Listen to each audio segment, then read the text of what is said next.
नमस्कार दर्शकों, मैं हूं आपके साथ माधुरी बंसल और आप देख रहे हैं सिटी नेटवर्क का मथुरा हलचल। और आइए रुक करते हैं आज की खास कुछ खबरों की।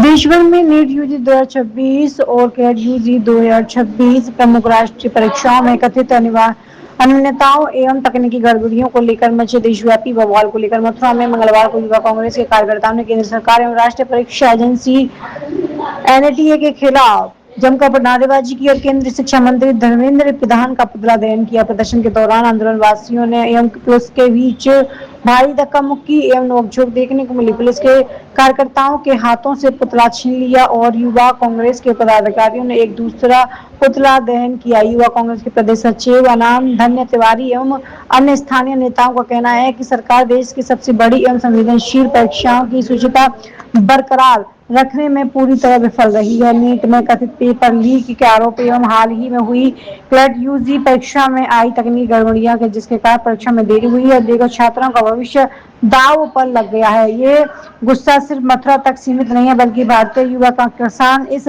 मुद्दे को लेकर पूरे देश में केंद्रीय शिक्षा मंत्री धर्मेंद्र प्रधान के इस्तीफा या उन्हें पद से हटाए जाने की मांग की। प्रधान जी का पुतला दहन किया है, क्या कुछ कहेंगे पुतला को लेकर? धर्मेंद्र प्रधान जी जो कि केंद्रीय शिक्षा मंत्री हैं, एक शिक्षा मंत्री के होने के नाते उनको इस पद से इस्तीफा दे देना चाहिए। एक एक करके सारी परीक्षाएं लीक हो रही हैं। नीट की परीक्षा लीक हुई, कई बच्चों ने आत्मदाह किया। क्यों किया? इसका जिम्मेदार कौन है? क्यों ये परीक्षाएं लीक हो रही हैं? जो इनके पेपर बनाने वाले हैं वही लोग परीक्षा लीक कर रहे हैं, उन पर कार्रवाई क्यों नहीं कर रहे हैं धर्मेंद्र प्रधान जी? और साथ ही आपने देखा होगा अभी कल की खबर है सीबीएसई के ओमेर मार्कशीट चेंज हो गई है। कई बच्चों ने अपनी जो रीचेक कराते हैं उसको कराया, उसमें अलग अलग मार्कशीट वो निकली है, कॉपी निकली है। क्या है ये? क्या चल रहा है? देश के भविष्य से क्यों खेल रहे हैं? अगर आप पे नहीं चल रहा है तो किसी और को सौंप दीजिए। शिक्षा मंत्रालय ये देश का भविष्य है। शिक्षा, प्रलय और निर्माण दोनों होता है शिक्षा से। तो मैं उनसे कहना चाहता हूं कि आप इससे इस्तीफा दे दें। और साथ ही मोदी जी से कहना चाहता हूं, मोदी जी धर्मेंद्र प्रधान है, कोई डोनाल्ड ट्रंप नहीं है कि इनसे भी डर जाओगे तुम। इनसे भी एक कुछ कहने के लिए लायक नहीं हो क्या? आप देश के प्रधानमंत्री हो, आपको इनसे जवाब मांगना चाहिए कि ऐसा क्यों हुआ, किस लिए हुआ। आप इनसे भी जवाब नहीं मांग रहे हैं। एक ही बहुत था जिससे हमारा प्रधानमंत्री घबरा था, डोनाल्ड ट्रंप।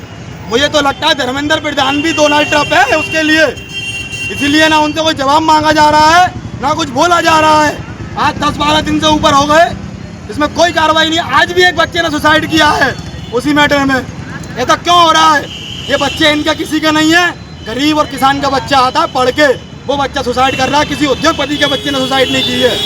और 40-30 लाखों में बेचे जा रहे हैं पेपर। क्यों किया जा रहा है ये सब? अगर इस विभाग का इंचार्ज मैं हूँ तो सारी जिम्मेदारी मेरी है। नैतिकता जिम्मेदारी कौन लेगा? मैं लूँगा, कोई और तो लेगा नहीं। धर्मेंद्र प्रधान जी ने एक भी बार ये नहीं कहा कि मेरी जिम्मेदारी है, मैं इस बात को लेकर इस्तीफा देता हूँ। मैं आपके जरिए कहना चाहता हूँ मीडिया के माध्यम से केंद्र सरकार से धर्मेंद्र प्रधान जी का इस्तीफा दिलाएं और जल्द से जल्द दिलाएं। अगर इस्तीफा नहीं दिया तो यूथ कांग्रेस और एनएसयूआई दोबारा इस पे इनका पुतला फूंकने का काम करेगी और सड़क से लेकर सदन तक इसमें संसद का घेराव करेंगे हम।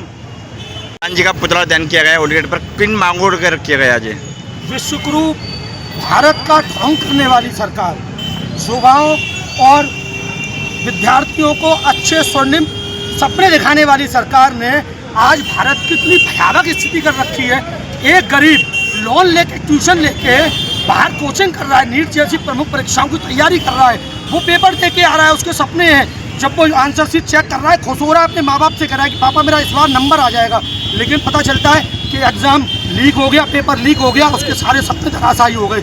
झूठ की सरकार है। बेरोजगारी इस चरम पर बढ़ा रखी है। सरकार ने धर्मेंद्र प्रधान को अपना नैतिक जिम्मेदारी लेते हुए इस्तीफा देना चाहिए। और मोदी ने देश की इतनी बुरी स्थिति कर रखी है, केवल जुमलेबाजी। अब बेरोजगार युवा समझ चुका है कि जुमलेबाजी सरकार अब ज़्यादा दिनों की मोहताज नहीं रही है।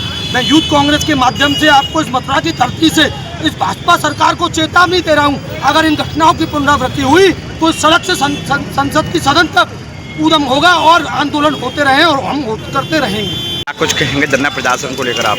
जैसे कि आप देखते आ रहे हो, भाजपा सरकार में छात्रों के भविष्य के साथ में खिलवाड़ बहुत समय से होता आ रहा है। धर्मेंद्र प्रधान पूरी तरह से असफल हैं अपने विभाग को देखने में, और छात्रों का जो इस तरीके से उत्पीड़न हो रहा है, बार बार परीक्षाओं को निरस्त किया जा रहा है, बच्चे आत्महत्या कर रहे हैं। इस चीज़ को कांग्रेस पार्टी की सेवा दल, यूथ कांग्रेस, NSUI किसी भी कीमत पर बर्दाश्त नहीं करेगी। आगे चल के इससे भी बड़ा और विशाल आंदोलन किया जाएगा। या तो ये सरकार होश में आए और छात्रों की परीक्षा को कराए और छात्रों के भविष्य को बनाए, अन्यथा बहुत बड़ा आंदोलन यहाँ से और सड़कों से लेकर संसद तक किया जाएगा। योगी आदित्यनाथ कह रहे हैं 9 साल में 9 लाख से अधिक नौकरी दे दी है हमने। ये इनका जुमला फेंकने का काम है। इन्होंने स्मार्ट सिटी बनाने का काम कहते हैं, कभी ये कहते हैं हमने स्मार्ट सिटी बना दी, कभी ये कहते हैं कि गरीबों के खाते में 15 लाख रुपए आएंगे, कभी ये कोई घोषणा करते हैं, लेकिन ये घोषणा करने के नाम पे हीरो हैं और काम कराने के नाम पे बिल्कुल जीरो है। तो मेरा टाइम देखो, मैं आज जिस प्रकार पूरे देश भर में कभी नीट, कभी CUT, कभी अभी GDA सारे एग्ज़ाम लीक हो रहे हैं, ये केंद्र की भाजपा सरकार बार बार अपने कुछ अंगों को सीधा करने के लिए, कभी धर्मेंद्र प्रधान, कभी NTA, कभी इलेक्शन कमीशन, इन सबको फ़ायदा पहुंचाने के चक्कर में देश के युवाओं और छात्रों के भविष्य को लूडो का खेल बना रखा है। जब मन करता है, जहाँ का मन करता है वहाँ की गोटी कटवा देते हैं। इनके लिए ये छात्र और ये जो शिक्षा व्यवस्था है, ये केवल गोटियाँ हो गई हैं कि जो एग्ज़ाम चाहेंगे उसे 6 नंबर ला के पास करा देंगे, जिसमें चाहेंगे पे ला के गोटियाँ चलवाते रहेंगे। केंद्र में पिछले 2 बारों से शिक्षा मंत्रालय एक ऐसे व्यक्ति का हाथ में दिया जाता है जो हर बार पेपर को बेचता रहता है। जब सरकार जानती है कि ये व्यक्ति पेपर बेच रहा है तो उसे क्यों नहीं बदल रही है, उसका इस्तीफा क्यों नहीं ले रही है। NSUI 2024 में सड़कों पर थी केवल इसलिए कि छात्रों के साथ खिलवाड़ हुआ। तब भी बतेरे छात्र संगठन है देश में, चुप्पी साथ के घर बैठे होते हैं। बतेरे देश में बड़े बड़े युवा संगठन हैं, केवल एक NSUI और यूथ कांग्रेस के अलावा सब घर बैठे होते हैं, लेकिन कोई सड़कों पे नहीं है। आज 2026 में 22 लाख छात्रों के साथ खिलवाड़ हुआ है। NSUI और यूथ कांग्रेस इसको लेकर सड़कों पर है, और हम केंद्र सरकार से ये मांग करते हैं कि अगर धर्मेंद्र प्रधान का इस्तीफा नहीं लिया जाता है तो हर जगह सड़कें जाम करके सड़क से संसद तक इस सरकार की जड़ें हिला के रख